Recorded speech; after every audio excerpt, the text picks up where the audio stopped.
Welcome back to the Winded Podcast. I'm your host, Seamus Sullivan. Today I would call him the voice of country music in the New England area. I have Brandon Clay, works for 1017 The Bull and Country 92.5.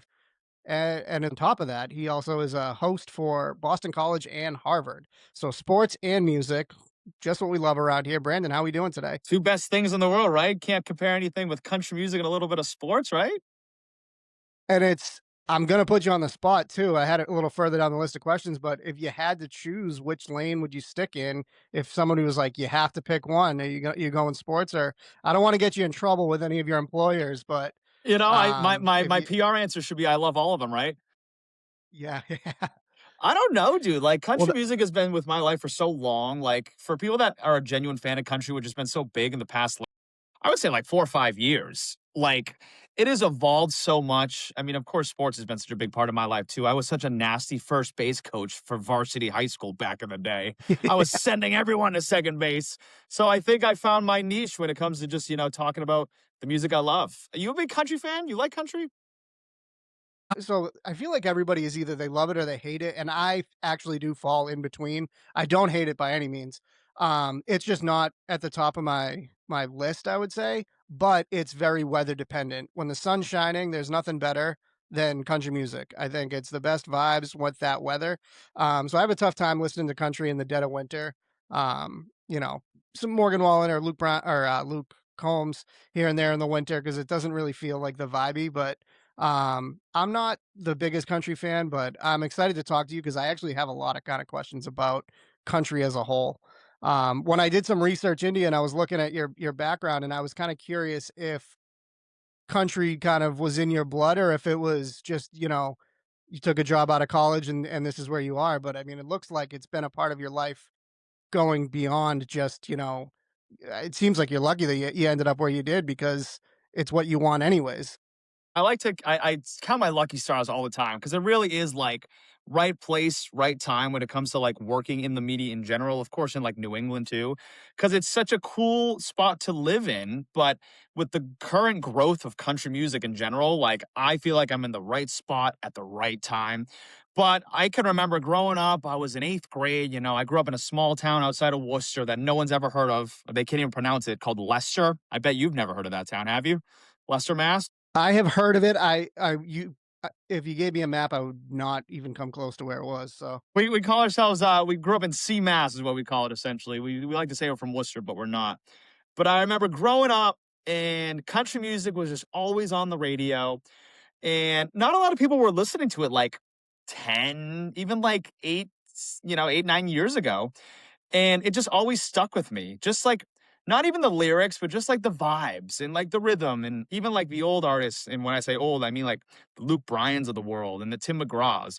Just always on the radio. And then one day I heard a radio break on one of the hometown stations, which just so happens to be the Bull.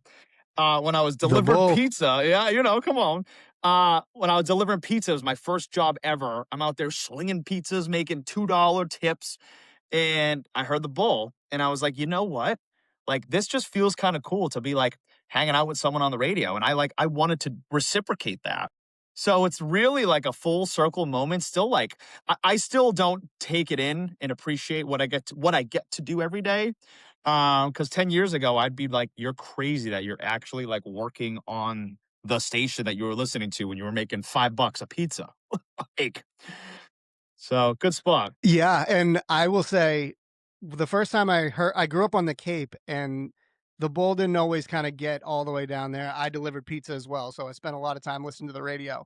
But whenever the bull would come in, or if I was off Cape, and I just it's the best radio name I think around. I mean, it's so badass. It's just there's something about just the bull just sounds awesome. Like, it's so funny too, because we have a mascot now, which you'll probably see a lot this summer, and he gets mistaken all the time for what is he get mistaken for? A moose or a cow.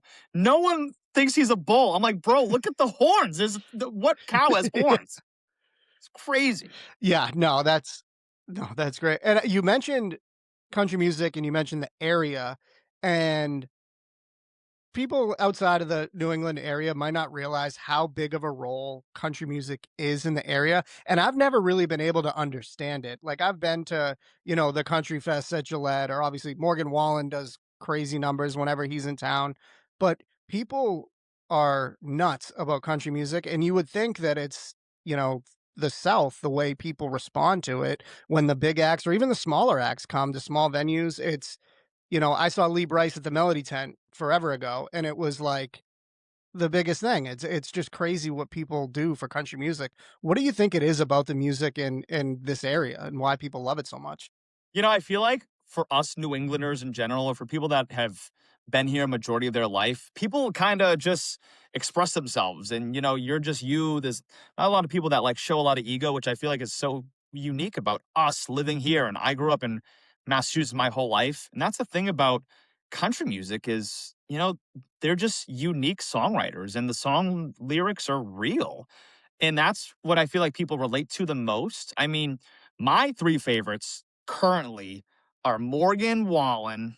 Ella Langley's been popping off, and she just dropped a fire album, but it's all relatable stuff. And number 3, like, who's been my guy is Jelly Roll.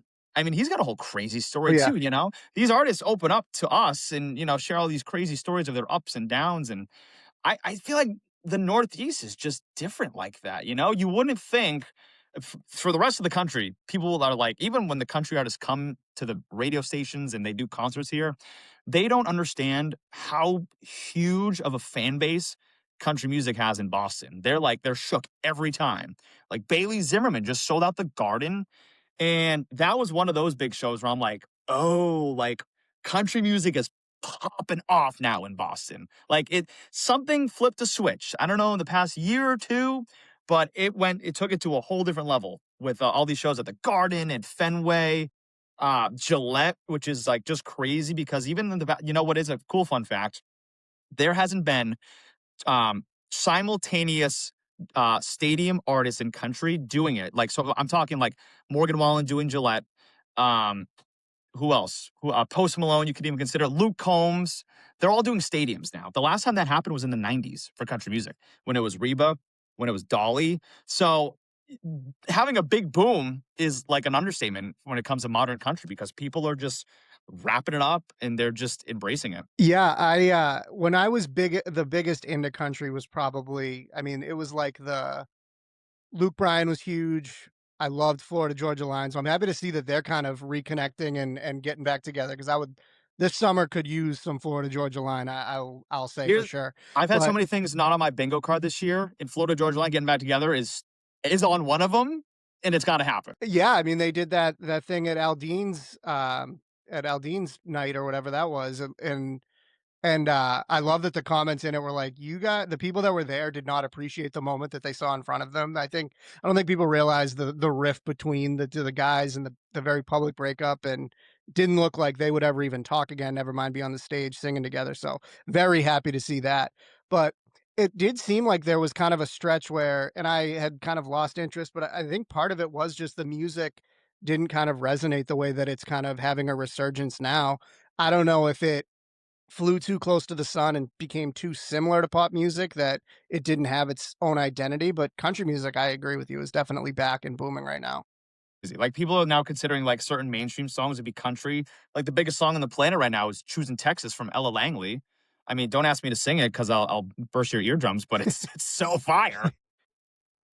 She is incredible, and to get ready today, as I was just kind of around the house, I threw on some country music to kinda get in the mood, and I listened to a bunch of Ella's new album, and it really is so good, and the personalities, I mean, the Morgan Wallens and Luke Combs and all the stars, they're so fun, and you see, like Ella was on Theo Von, and that was just a great just conversation and, like, listening to her talk about her whole thing, but obviously still have, like, a personality and a sense of humor about it, and not just, you know, so serious and, what you would think, like, of the original OG kind of country music where it was just very, kind of plain, they didn't have the personality as much, I think, as outwardly as they do now.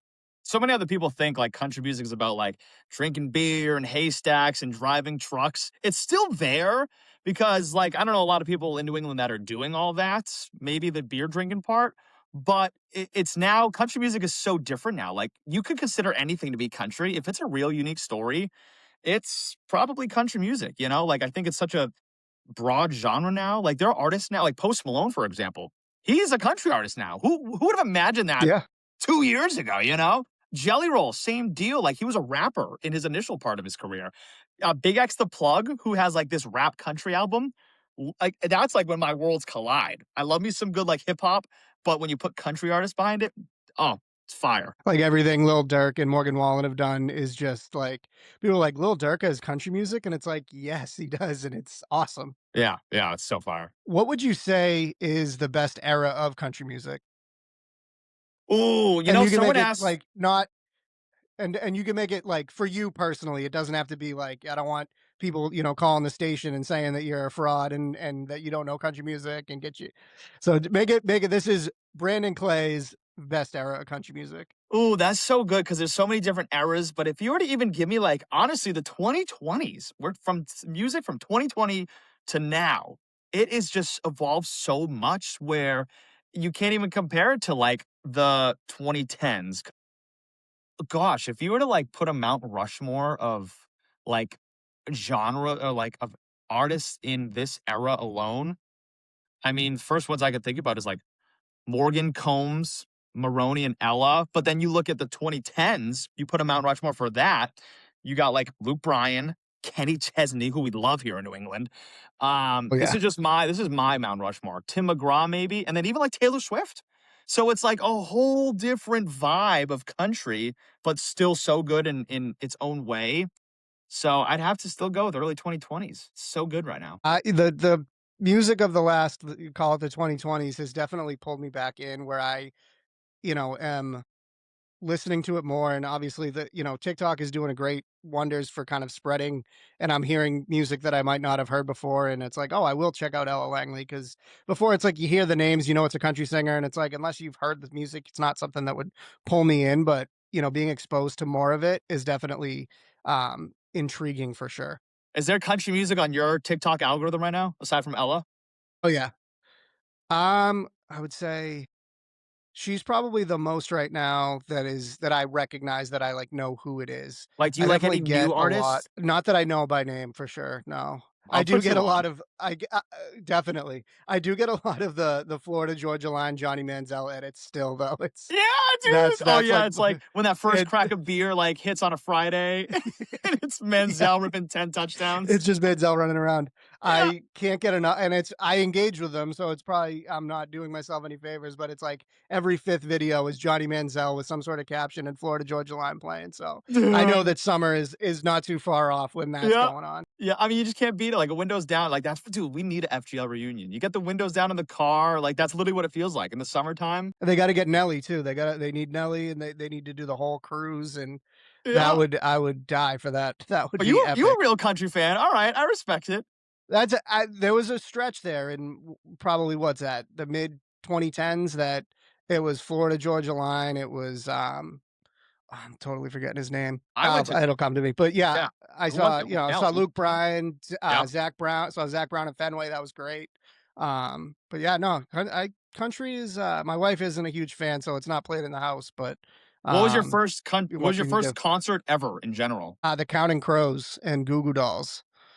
Ooh, But my gripe with that is that the Counting Crows didn't play Mr. Jones. So it's like, what are we doing here? like, the only song I know from them. I hate to say it, but Yeah, it's before my yeah. I time. mean, The Goo Goo Dolls must have been there's good. probably Goo Goo Dolls. I've seen Goo Goo Dolls a couple times. They were very good. But yeah, concerts, and we have a lot of good venues, and I'm a more of an open air venue. I'll go to the Garden for a concert. It's not my first choice. I just don't think that the acoustics kind of work the same as, Gillette or Xfinity or Fenway. I think Fenway's the best place to watch a concert in the area. And it's always nice out too. You know, it's funny. I'm like the bad luck charm. The past like 3 or 4 years, I will say an outdoor venue when it rains sounds terrible, but it's like been some of the best concerts I've ever been to in my life. I went to a Luke Combs show, right? in 2023, and his new album wasn't out yet, but he played a song called "Where the Wild Things Are." He played it. It's Oh, yeah. raining out. You know when it rains and you're outside, your phone can't work because the touchscreen's all messed up. It's too soaked. So everyone's phone's away and everyone's just like in the moment. So if there's ever a concert outside, like hot take, I want it to rain because then people are just in the moment. They're not recording it, and it was like a top three moment of my life. It was like you can't even like describe the feeling. It was crazy.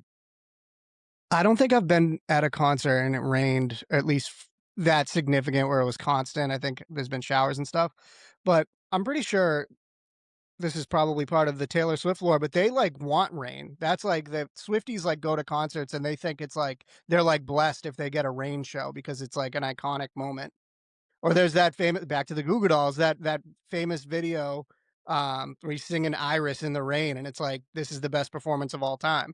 That's the one you went to, right? No, I wish. Yeah. I'll tell my kids that. I'll show them Yeah, that yeah, video and tell them that's the one I went to. yeah. There you go. So let's go. So you mentioned, delivering pizza, you're listening to the Bull, and, you just thought the idea of it was great. You landed at Curry College, go Colonels, right down the road from I'm in, West Roxbury, so not too far from me. Actually spent a lot of time at Curry College, had some friends, that's a fun place for sure. But when you got there, was that your main focus? Was like, how am I gonna get on the radio? How am I gonna get into media? Like, what was your game plan? Yeah, that's actually like a good point. I always think about this because, when you're in college, you don't really think about like what exactly you want to do. Like, you want to major in this and maybe do this for a career. I like weirdly knew I wanted to be in radio. Curry, shout out Curry Colonels.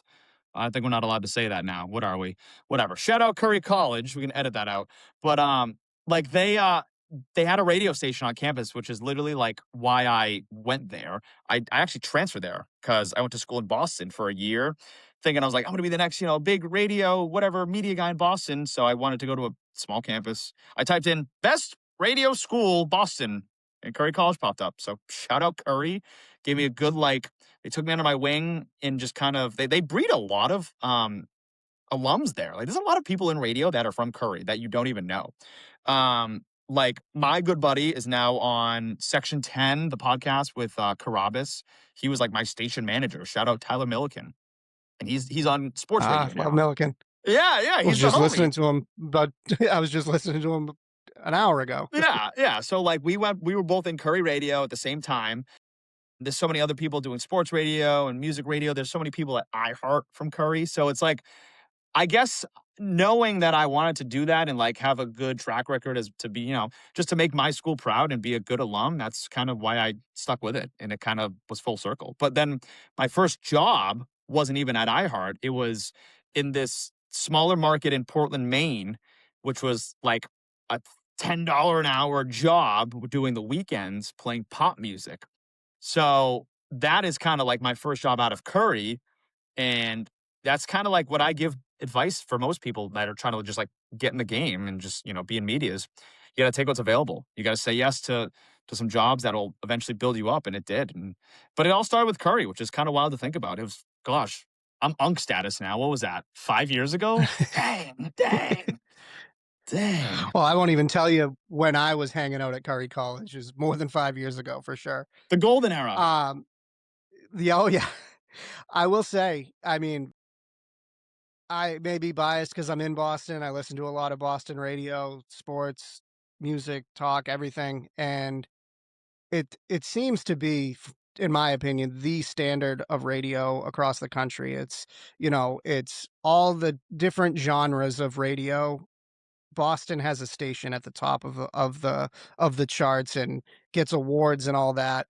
So how does it feel to be kind of in that market where radio still matters in the age of streaming and podcasts? Not to say a bad word for radio. People don't. I know that's kind of a swear word in radio land is podcasts. Although they're embracing it now by taking their radio shows and converting them to podcasts. But what is it like being on the radio in Boston? It's sick. It's just like a dream come true that like you don't think about until you're actually doing it because it's a top 10 market when it comes to radio. Cuz it's different for like television and for like podcasting, but for radio it's like if you want to, do it, you end up in a big city, and that's how you know. You're like, okay, you're doing something good. I don't know how I'm doing it, but I'm doing something right, I guess. Because people want to end up in like New York or Chicago, and Boston's still up there. But, it's a cool group. I mean, just even, like, working here, there's so many, like, local people that grew up in Mass that are on the radio in Massachusetts. Like, my coworker here grew up in Framingham or Marlborough, like, and you don't get that a lot in radio where it's a lot of people that are from, I don't know, New Jersey or Florida, and they're moving to LA, and, so that's what's different about Boston radio. It's just, we get the culture. It's great to see people, a lot of people in media or anything really, you gotta go where the job is, and it's so great to see in Massachusetts, in Boston, people that their goal was to be here, to make it and get this job, but also to do it at home, you know? My cousin is Mike Sullivan on WBZ, on CBS News, and he, paid his dues. He spent some time in Cincinnati and Indy and Minnesota, but his whole goal from BU on, or even before that,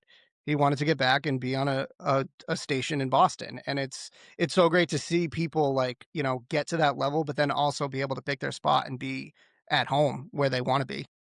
Yeah, it's like a weird homecoming sometimes, you remember those homecoming dances in high school? It's like, "Oh, wait, I'm back home, huh?" It's crazy. Yeah. So you also on top of the radio, you do the hosting for both Boston College and Harvard.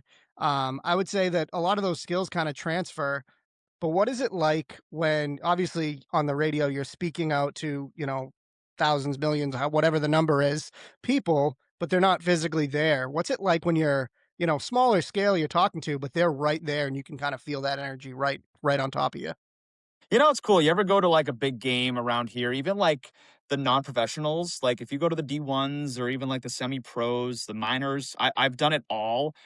The bigger the crowd, the better vibe it is overall, and getting to, like, jump on top of an active crowd like what I do at BC is, like, so freaking cool because you feed into the crowd and you vibe with their energy, like, and if you end up being super loud, I'll probably throw you a T-shirt. That's kind of the rule, I guess. That's the policy.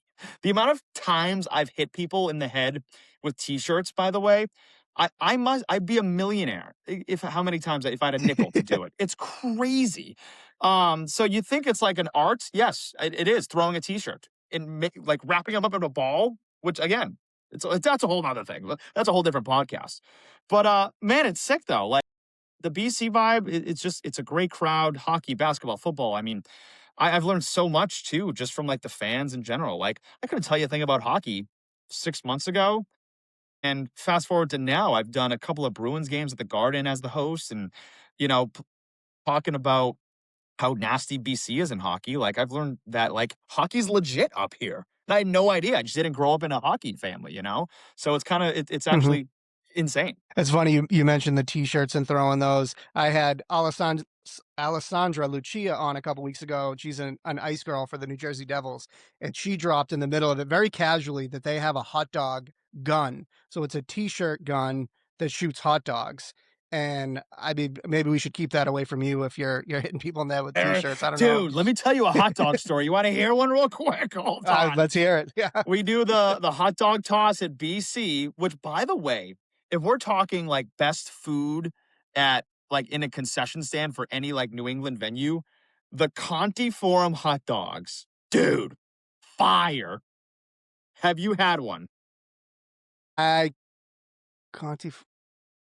That's is Conti Farm. Is that BC? That's BC. Okay, then yes, I have. Dude, they're unmatched. They're so good. Yeah. Oh, No, I love a hot dog. oh, you can't beat it. So we do it every game, at least for basketball, hockey we do it too. It's just the hot dog toss, it's wrapped up in tape and tinfoil. It was the Duke game. So we had Cooper Flag there. There's maybe 6,000 people in these stands, but it's clear enough when, to find out or to know when you mess up, right? I've tried to hit the upper deck with a hot dog. What happens? The tinfoil comes out. The bun goes in one direction. The glizzy goes in the other direction. And I don't know what happened after that, but it was like in slow motion. You see the glizzy fall out of the bun. I don't know if anyone ate it, but I'd be lying if I said I haven't done that more than once. And you just know that, the bread is one thing, but you know that the hot dog just hit somebody square on the side of the face that wasn't paying attention. Yeah, you pretend And I just that's look away, just you know, I'm like, "I'm all set." your favorite team could win, they could be the best game of your life, but if you get slapped across the face with a hot dog, it's not a good night. No, yeah, no, not your average Friday. What would you say, if you had kind of, you've obviously done a ton of crazy things with the radio station. What would be kind of like a dream event if you could put something together? What would it be? Who would be involved? Ooh, that's a good question, dude. That's so good. I never really thought about that. Dang, no one's ever asked me that. I just something that, like, I mean, something that embodies, like, Boston in general, like, just like we do this thing every year, and we go to Tall Ship. If you've ever been there, it's like my all-time favorite spot to go in Boston. People are just having a good time. We have country music there. I host it there as well, and that's a good crowd to always work with. I don't know. It's just something about hanging out with your boys or your family or whatever, and you got good music playing. I mean, that's an ideal event, you know, and maybe with some hot dog tosses in between, I guess.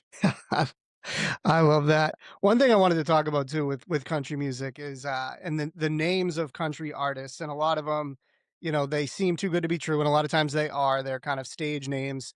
But I got to say, when I look at your name, Brandon Clay could be a country artist name. That seems like something that would come out in a like country music artist generator. Like if you plug in like that, doesn't that sound like? Has anyone told you that it sounds like a country name? Like, low key, no, which is crazy to think about. I like Brandon is such like a plain name, but people always ask me all the time, "Oh, like Brandon Clay, like nice to meet you. I've heard you on the radio. I've seen you at a game." Like that's not your real name though, right? Like what's your actual like regular what's your govy? Like drop the govy. And I'm Yeah, like, yeah, bro, like yeah. that's my government name, bro. Like Brandon Clay. And my brother is his name is Luke Clay. And they're like, all right, bro, now come Oh, on, what's the that's bigger even more. yeah, like, that's a sick name. I'm like, "What happened to me? I got Brandon, you kidding me?" I guess I was named after, a show called 90210. You ever watch that? That's before my time, Yeah, same. but It was I'm my aware of it, but yeah. I guess I was named after some guy named Brandon, it's like a I don't know, some crime show, and then Luke, my brother, was named after Luke Perry, who recently passed away, and he was part of the show. So, I mean, if it's a good show, I mean, I'll take it. But Clay, yeah, everyone's like, "Yo, that's a fake name, bro." But yeah, no, I was, like, looking at it, I'm like, it's almost seems like a country stage name, and I'm like, "Is that his radio name?" And I looked, I'm like, "No, that's been his name since Curry, so it's unless he picked it back then, that's what he goes by." I'm trying to roll with, like, B Clay now. Maybe you can, like, help me out 'cause, like, that's, like it just comes off the Yeah, tongue no. better. Yeah, and that seems like that's very radio. I could see that catching on. Maybe I'll do a radio break on the pod here. Maybe I'll try that today, before the end here. Maybe I'll see how it sounds. Yeah. Uh, what else do I got?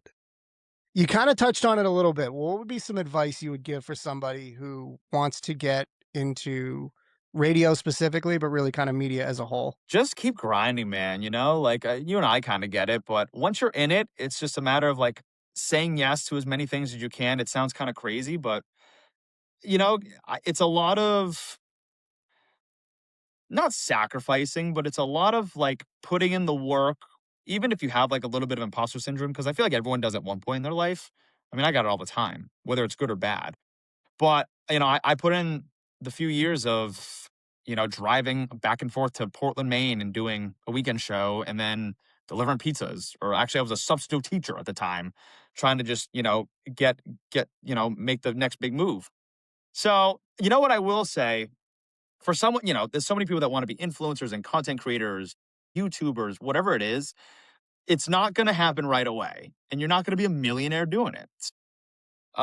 Once you put in the work, everything else kind of follows. And by that, it's a lot of work in the weekends and it's a lot of not having all the rainbows and flowers right away. So that's the one thing that a lot of people expect now, but it's also like not their fault. TikTok is like so it's such a good and bad thing because it's like you Mhm. want like instant gratification. Okay, I want to do this and it should be instant. So it's a lot of just, wait, and it'll happen. If you manifest it too, low key, like I'm not like a huge manifester, but like I speak things into existence, and I guess, and you say it more, and you end up doing it. It happens. Yeah, and it is definitely a process. I mean, I started doing this just because I was like, I would love to talk into a microphone and I'm in my 30s and I don't have any school. So how am I going to do it?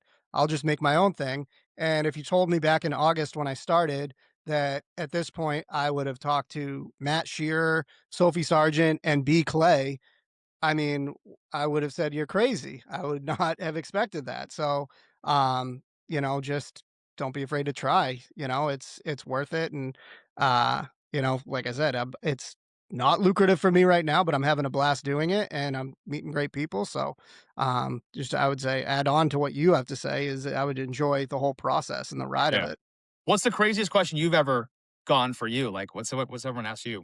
I don't think anything too really too crazy.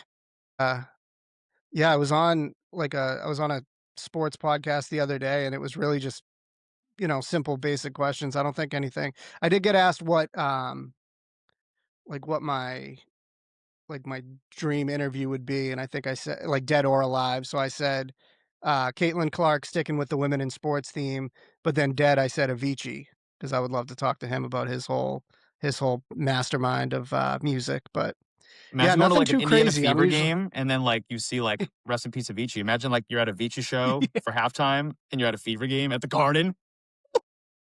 if I'm at an Avicii show, something has gone wrong. Yeah, fair, fair.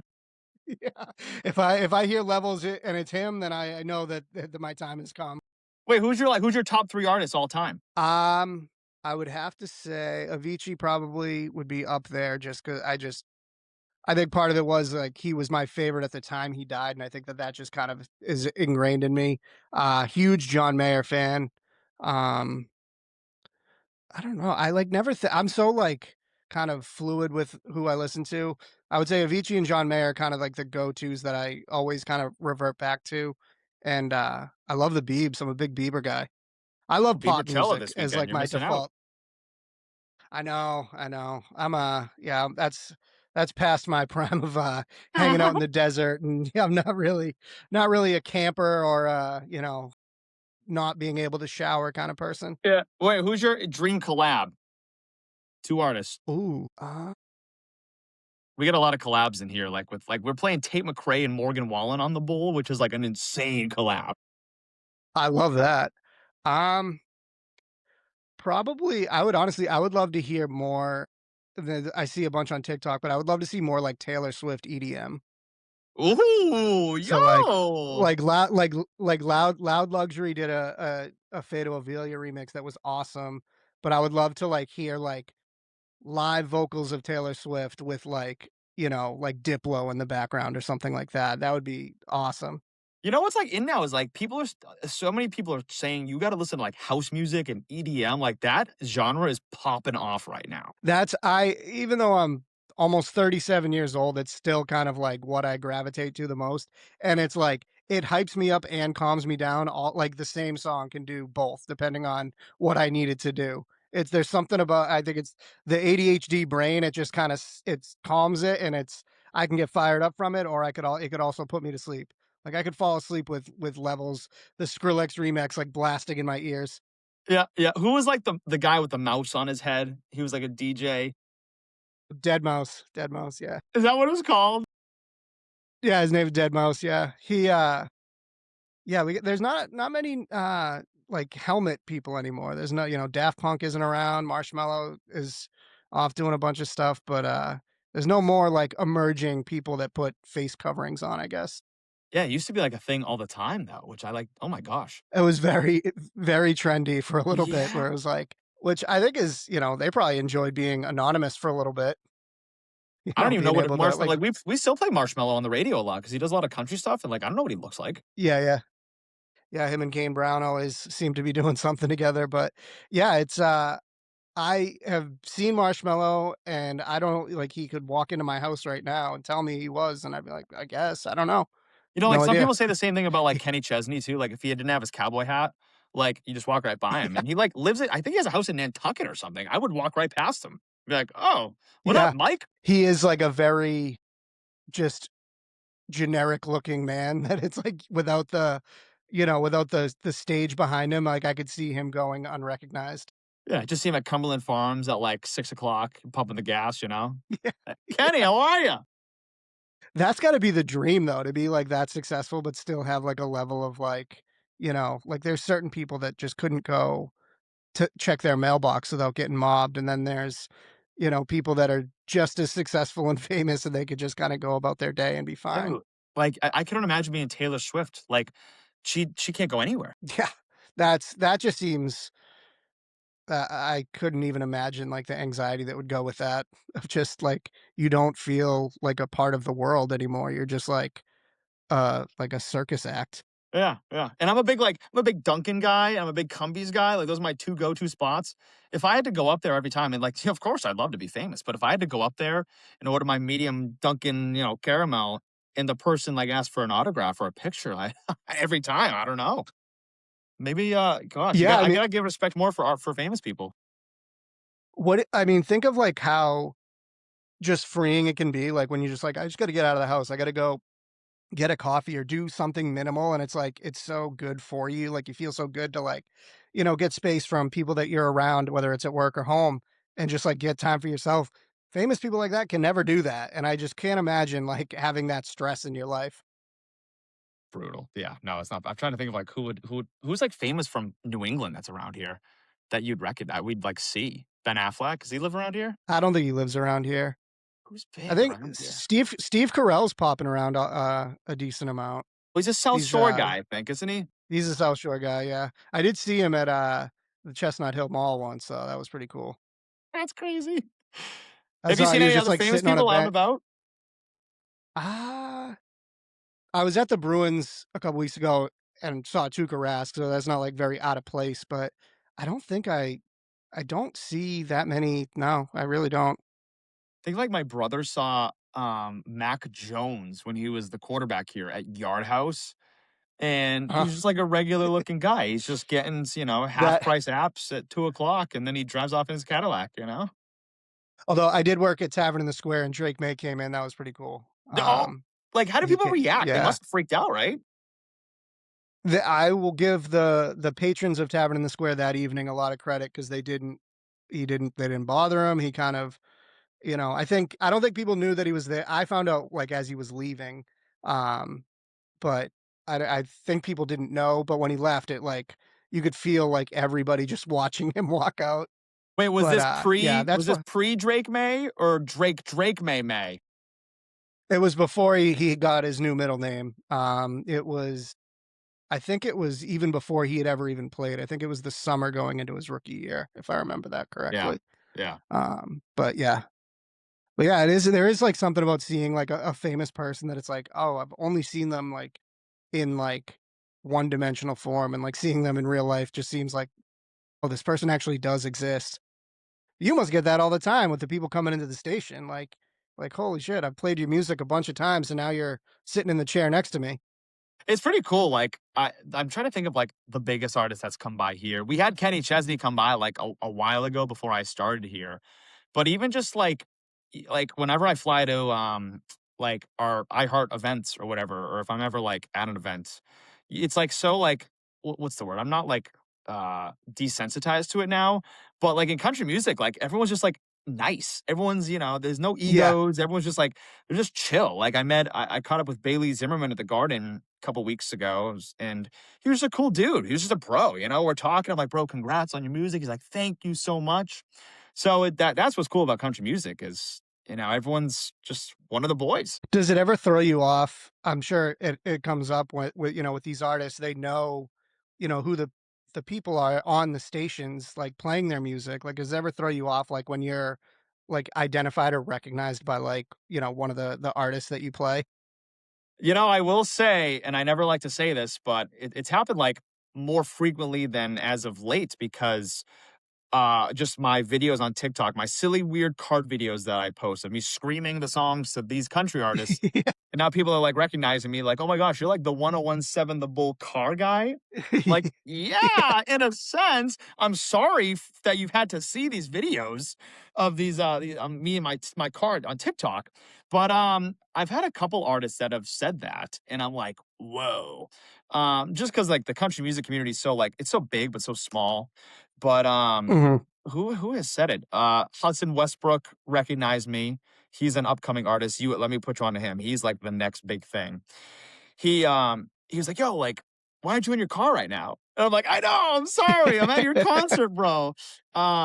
So it's really cool to like to see that because I guess I'm doing something right that, the artists are like seeing me talk about their music on the radio and on TikTok. So, Yeah, I mean, you did a video with the TikTok star Stella Lefty the other day. dude, shout out Stella. That song is popping off right now. It's every like, if it's not a Johnny Manziel edit, it's Stella Lefty is like the rest of my algorithm. It's every every Boston girl playing that song, or every Boston girl that happened to be at that one show that she did at a bar a couple weeks ago, and it's, I mean, very, very catchy song, and very, good to see her, you know, on the rise like she is right now. You know how many, like, it's weird to think about how many songs about Boston there are. I mean, not just that one from Stella Lefty, but like me and her talked about it. There's one with Tate McRae. It's like, changed my mind so much. I still think about that night out in Boston. Like, what? From Tate McRae? What's another one? What's the big one? Uh, Um, you probably know. Augustana, Yeah, dude. That's Boston. a Yep. heater song, dude. Kenny Chesney, "Please Come to Boston," or whatever Dude, is that and he what it is? always "Please plays Come to that at Boston"? Gillette. It's, "She Comes Is from that it? Oh, Boston." That's a yep. heater. That's a good What's one. another dude, there's so many. We literally talked about this last week. There's Renee Rapp, who played Boston Calling a couple years ago.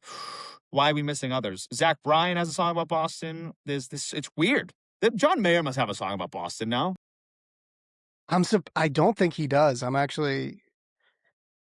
sure he mentions I'm sure in his huge discography, he's got the word Boston in a song, but nothing jumps to mind that it's like the theme, which I'm surprised he doesn't.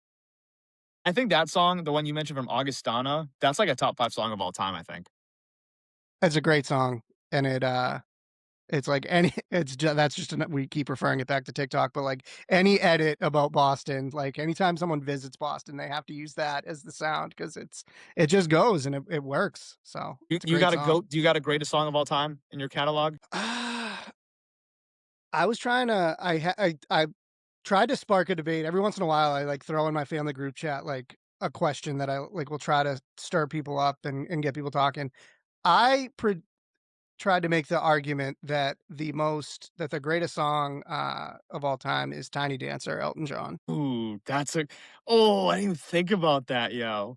It's one that you wouldn't think of, but I'm like, when you think of it in that context, it's like, all right, it is like, it's you just your mind immediately erases and you like can't think of like what song you would pick instead of that.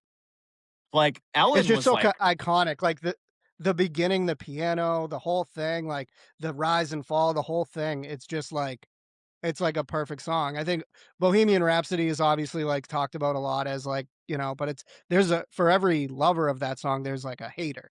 So I think Tiny Dancer is one that there's nobody that's just like, fuck that song. trying to think of, like, what mine would be because that's so, like, elite. Like, oh, I don't even know.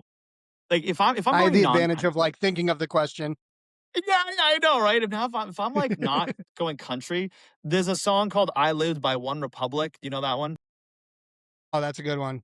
That was like it's cheesy, Yep. but that was like my high school like graduation song. Like I was, I was that kid Yeah. in high school. I was like the class president. I performed on stage at graduation, and that was our song. So, but that's just like an overall like good vibe no matter what. That's like an ageless song, you know? Yeah. One Republic is very underrated. Like all their songs are just so well written, performed, everything. Yeah. They're great. You know what's actually that the greatest show I've ever been to, but not the best song, the best concert I've ever been to was Coldplay this past summer.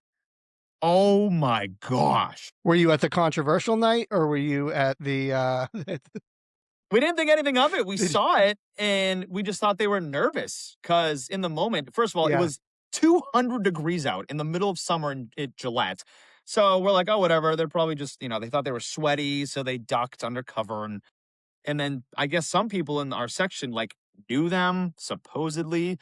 But the show was so good, you didn't even think twice. Like that was like a literal top two concert that I've ever been to. And I've been to probably 200 concerts just from working here and just being a fan of music. Yeah, I believe it. My brother went to the first night, I think, or whatever night that wasn't he was at. and that's his favorite, like, band artist of all time, and just the whole everything that they put into it, more than just the music, the lights, and the whole, like, show that they put on. It's funny, actually, reverting back to Tavern in the Square, I was there on a night I wasn't working, just hanging out with the stage crew of Coldplay. Was trying to suck up to try and get some tickets. I didn't get any. One of my other coworkers who, is more attractive and more female than me got the tickets instead, but that's, for another day, but they did pay my tab, which was nice. So, I'll take that, I guess. So it sounds like I gotta go to Tavern in the Square more often. Yeah. Yeah. I mean, surprising the amount of people that kind of roll through there. A lot of the Patriots players I worked at the Dedham one. They live in like that Walpole kind of area close to the stadium. So like every once in a while, like Robert Spillane would come in, decent amount of people, but a lot of the people that would like work on concerts would stay kind of in the area and would find themselves there. So it's yeah, a sneaky place to meet people, I guess, is Tavern in the That's like Square. that was our like, that tavern didn't exist when I went to college because we were in that area, but we go to like Yard House, Chick-fil-A, and like there was no bars in that area. There was no breweries, but now there's everything down there. It's crazy. Oh yeah. Yeah. No, there's a ton now in that area. Is Yeah. Tavern And like it's you it probably is have to say it that way. Is Tavern your go-to restaurant of all time in around here? ah I would say 99 for sure. That's where Yo, I let's started. go. Come on, that Yeah. was mine. That's my number one. Hell yeah. Yeah, I mean, this is might be a record 47 minutes into an episode before I mentioned the 99, but, yeah, that is it was where we went growing up. I worked there, I met my wife there, so I Yo, 99 that's can a do no love wrong story for me. right there. You Yeah. met your wife at the Yep. nines? That's crazy. Yep. Dude, Yeah, so like, it's, no, everyone says I'm crazy because they say the nines, like, it's a great restaurant, but it's like my number one. And I'm like, dude, the potato skins, the gold fever, the popcorn, what? oh, yeah. Yep, was just there on, this past weekend. Yeah, it's, you can't beat it. We should do a Always the live real deal. podcast. You should do a live podcast at the 99 at some point. Yeah, I'm trying to get a hold of but I'd love to get in touch with the people there and be like, "Hey, I'm doing a ton for you guys. One, I dedicated 7 years of my life to you, but also I am advertising for you constantly." I did a video just completely unprovoked the other day. I'm like, I'm gonna romanticize the 99, and I just did this whole, you're in your car, you just got out of work, you grab the corner seat, they slide the bowl of popcorn in front of you, kinda laid out the whole thing, and it's like, what's better? The Sox just came on. Like, that's a good night Are they still before, doing Red Sox eat free if they win or uh, something? well, they're not, capitalizing on it too much, but that is still a promotion. It's so funny. 99 is so ingrained in me that like when I'm watching the Red Sox, I don't have to look at the scoreboard. When I see the ad behind the home plate, I'm like, oh, it's the fourth inning. Cause that's just when they run. That's when Yeah. they run they've had the fourth inning on the broadcast for as long as I can remember, and every year on opening day, that's the first thing I look for. I'm like, "Yep, they still got the fourth inning. They must have a lifetime contract with that." How do they not have it on the Green Monster? Because I feel like they've been there forever. They're in the stadium in other parts too, like, they have, like, permanent signs, in there. They even have them at, JetBlue, which is funny, in Florida, like, must just be for when they're, like, shooting footage or whatever, but, like, there's 99 restaurant um, on like the wall in in JetBlue Park in Florida.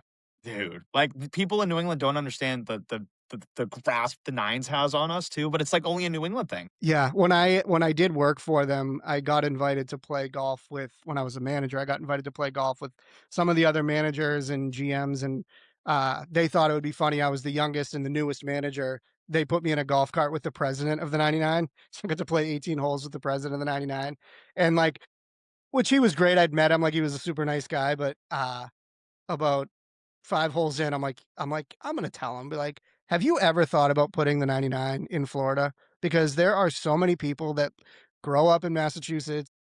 If you were gonna ever expand and only do it in one place, put 10 99s across Florida, and they would probably outperform the ones in Massachusetts. So that would be if I was president of the 99, that's what I would do. I'd put him in Florida. I wish you could ask him, like, the secret behind the potato skins and, like, what he puts in them that are so good. Yeah, and Oh, it's our boy funny. Matt Shearer had to get to the bottom of it when they took him away and Yeah, I takes remember credit that. for bringing him back. What an icon. Shout out Matt Shear, man. He's the freaking guy.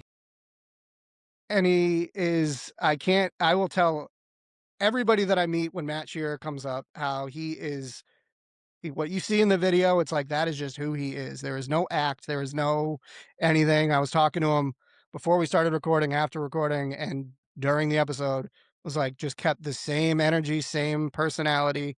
So he is either always putting it on or that's just who he is. And I think that's just who he is. Like he's just got that vibe to him and just like that good energy. And like you just want to be like surround yourself around people like that. And I'm like, dude, like I wish I could be like you. Like just you're always in a good mood. Like, how do you do that? Like, please show me your ways. He must get good sleep. I think that's the only thing I can think of Yeah. that would that's the only thing that separates people like him from the rest of the world is people that get a good night's sleep because there's no way that you can be that cool and patient and have that energy without a good night's sleep. Yeah, yeah, he probably eats way better than I do too. I eat so bad. Like I mean, I just had Raisin Canes literally 20 minutes ago too. Like love me some canes. I'm in the South Shore now, so all I eat is bar pizza. Didn't know that was a thing. Do you know that? Oh, that I that's my favorite. I love bar pizza. Again, another disagreement between my wife. Country music and bar pizza are 2 things that we are not on the same page about, um, but yeah, no, I love bar pizza. I guess it's only a thing in And Mass though. I didn't realize it was like a only you can only find it here. yeah, I don't know, it's like I don't know how Massachusetts split into 2 and have 2 regional food items that they're known for that aren't available anywhere else in the world between the North Shore roast beef and the bar pizza, and then they fight about fight each other about which is better when they're completely different things, and then nowhere else in the world does any of those things. So It's weird. crazy. I didn't know that. And like I'm not a deep dish guy, so like I don't think I like Chicago pizza. I don't like what's the other pizza that they serve in the North Shore? It's like the greasy kind. Just the what's that called? The regular pizza. Is it Greek pizza? Yeah, I'm not a big fan of Greek pizza. You go way up, and they got the beach pizza in New Hampshire, which is just like they put like cold cheese on top of it, like after they put like slices of like Yeah, American it's like the cheese on it. circular provolone cheese on Hampton Yeah, Beach. Dude, that's yeah. low key good though. I've never had it. I'm intrigued by it. It's just it's so absurd looking that I'm like, it's probably good, but it just I can't get past the optics of what Yeah, and calling it beach pizza kind of throws it off too. yeah. We're spoiled down here in the South Shore. Yep. Yep. Dude, that's funny. All right, B Clay, this has been so much fun. What's coming up next on the bull? What do we got? Who's in the queue? Well, yeah, we got a big year in 2026. I'm kind of doing like a mini media tour just to like promote a lot happening with the summer on the Bull because we have a lot of concerts lined up from Noah Khan to Megan Maroney, who's like popping off right now. She's my literal favorite. So you can check in with us on the Bull on your radio, and odds are we'll have concert tickets because we're doing it all month long, all summer long. The Bulls got your chance at tickets to see like the big shows because tickets are like what $500 nowadays. It's crazy to get a bad It's seat. crazy. So we're gonna hook you up with Yeah. that. Yeah, it's awful. So we've hooked up a lot of people in Boston with the best shows, the best tickets. So we're looking forward to that. I got the off season for all these sports that I'm doing. So getting ready for football season for BC, and we might be starting a golf channel as well, like personally on the side. So we might have a couple of guests out on the course in Boston in the area. So that's the next big project that to look out for. I just need a name for it now. Something that rhymes with B Clay in golf. I don't know what I could think about. B Clay and bogeys maybe because I'd hit a lot of those. Yeah. I'll get my brain works good with stuff like that. I'll think of something and I'll shoot it your way. All right, good, good. I'll give you Um, credit. I got you. You'll be our first guest. You golf, right? love it. I try. I try. I have fun with it and I don't take it too seriously, but yeah, no, I'm excited to get out there and Um, yeah, had Brooke Johnson on, mutual friend, the other day, and have some more golfers lined up going into the next couple weeks. So, but yeah, no, I would love to get out there with you. Dude, you'll be our first on the list. Come on. Hell yeah, love it. All right, Brandon Clay of 1017 The Bull, BC, Harvard, Country 92.5, Instagram, TikTok. What are your handles for those? I am Brandon Clay. I always say it's spelled like the dough, CLAY. Shoot me the follow. I usually follow back. And the TikTok too is the Bull 1017. We're on the road to 100K too. We're at 80K now. Maybe by the end of the summer, we're at 100K. That's the goal. We're fired up this summer, baby. Love it. I don't know if you've gained or lost any followers since we recorded, but right before we got on, I noticed your individual follower count on Instagram was 6,666. So hopefully somebody gave you a follow since then, because that's kind of a an That's bad eerie number to luck. just be stuck on. Yeah. Oh, I'm just gonna I thought remove about followers. unfollowing. I thought about unfollowing just to give you the good energy, but Yeah, hopefully somebody followed since then. I feel bad for the person All that right, was Brandon. This following me at that number. Jeez. yeah, they hopefully they had good intentions and they wanted to follow you, not like curse you. Yeah, totally. All right, Brandon. Thank you so much. This was a blast. Appreciate it.